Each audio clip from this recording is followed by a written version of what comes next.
And once you give them without notifying this, the incidents you are going to come across is laying and the placenta coming out.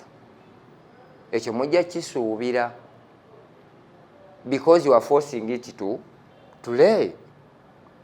2, either to lay when it has the stains on the eggshells. Kiva kuno. Then the last one is what we call the breeders. The breeders mash. Breeders mash, this is the type of feed we give to the hens or to the parent stock you saw at one time. Parent stock. Tujiwe emmere gye tuyita ya breeders mash. Even the formulas varies. Eya chick and duck is different. Growers is different. Layers is different. And breeders is different in formula for mixing. Omanye ebintu bino bwe mbibagamba. Mumanyi okugamba nti Isa abula empisa n'ayomba. At times nyombesa atalina magezi. Why? If you feel you are lost somewhere, review all our videos are there. Naye ate munkubira ne munyombesa. Tuddiremu. Iye bannange. At times I lose temper. All our previous videos are there. It is just a matter of reviewing. Kati nombuzaamu bubuuza nti can you remind me the formula? But if you ask me to repeat the entire episode, there I will not. We are in the brooder. Chick and duck. It is the type of feed. We give 1 day old chick to 2 months. When mixing these feeds, we always consider what we call the pre-starter. You may either use the pellets, but still the type of pellet, it is called the pre-starter. For 1 day old chick to 2 months. If they reach 2 months, this is when we change from chick and duck to growers mash. Growers mash is given to the chicks which are 2 months up to the stage of laying. Ekyo njagala tubeere very clear. Growers mash is given to the chicks which are 2 months till they start laying. Don't change the feeds, even if they are very big, from growers to layers mash if you have not seen 5% of the chicks laying. Ekyo tulina kuba very clear. Omanyi, I don't want somebody to be left behind. Then the layers still is given to the feeds, I mean to the chicks, which we have identified that at least 5% of the number of chicks have laid for 1 week. It will lay continuously. And when they start laying, what we call the top peak to be laying 90%, these chicks expect them to be at 6 months or 7. Ku myezi 6 oba 7 awuzibiika 90%. And if you reach 8 months, I mean 7 to 8 months, when you have not achieved 90% of the layers, that's already a fake breed. Ekyo mukimanye. This is what we call the off peak. Waggulu 90% must be laying. And if it comes to Bane, breeders is not in broilers. I need to be very clear.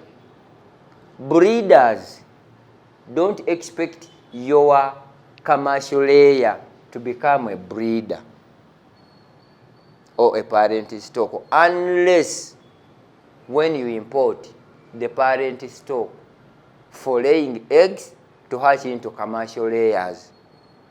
But these breeders are the local ones, the Croiler, the Sasso, and the Sussex. Ebyo ebika bimeka? Ebyo bye tuteekeramu emmere ya breeders, expecting them to lay eggs and we hatch into one day old chick. Abamu mulekere engezigezi. You get the commercial layers and pick some cocks and put them there. They will not lay more than 1 month because naturally the commercial layers, they don't need to be mounted by cocks. Viewers of Living Agriculture, this is Luigare I welcome you to this channel of Living Agriculture, where you get the knowledge, the skill, and the technical system. Today, I cordially invite whoever is viewing, even if you are not in the country and you have some people left behind, please, we are organizing a workshop at the farm. And this workshop is scheduled to take place on 8th of June 2024.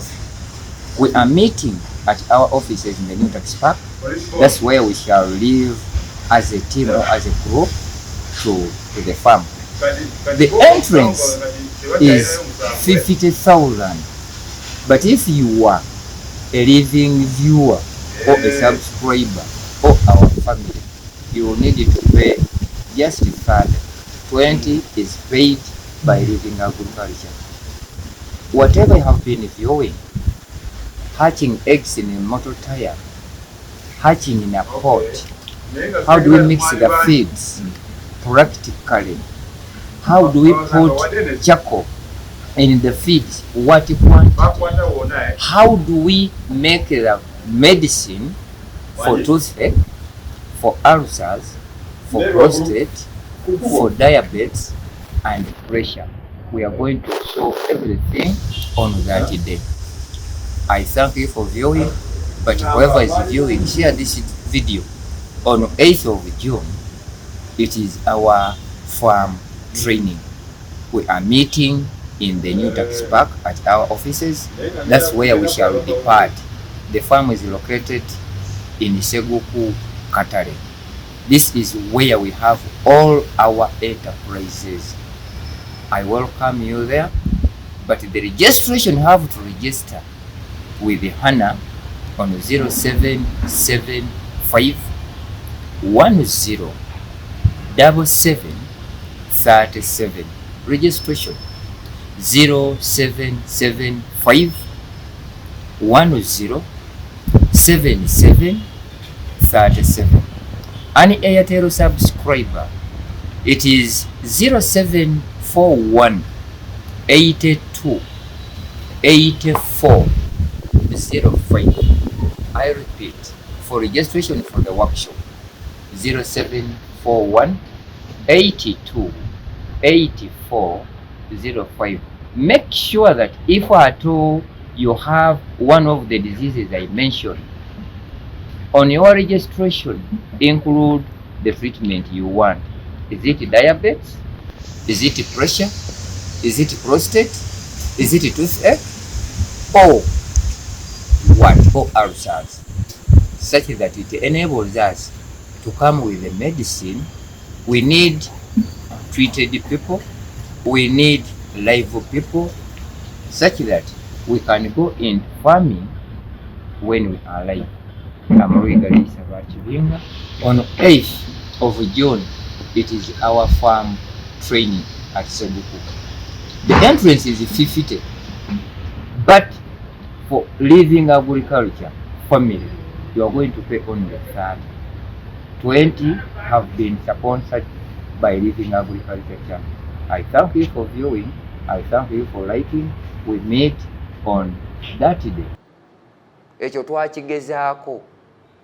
It failed. By then, that's when we got the Maletos. We crossed the commercial layers with the local cocks. They laid for only 1 month and they stopped because naturally they don't need to be mounted. Ekyo tulina kitegeera. Still in this brooder, ebintu bino nabagambye nti omwaka guno njagala buli omu, you who is viewing, to be a veterinary officer of your own farm. Why? Temwagala kusasula. In the brooder here, it takes 2 months. Nga ziri mu brooder. But of what breed? 1 local, 2 layers. Zino, the period of brooding is 2 months. The broilers,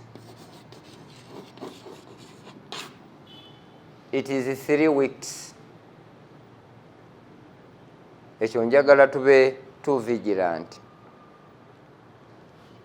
The type of breed which are brooded for 2 months, local and layers. Once you remove heat and light in your brooding room, they will get stunted. Bujja kukona. Because this one takes 2 months in the brooder to grow well and grow feathers. Ekitali ku broilers. Then the rest, the croilers, the sasso and the Sussex, it is just 1 month in the brooder. Why? They grow faster. Ekyo njagala tukitegeere. The reason why we delay this, they grow at their own pace, such that they start laying at 4 or 4.5 months. But the croilers, the Sussex and the sasso, they can even lay at 3.5 months because their growth rate is high.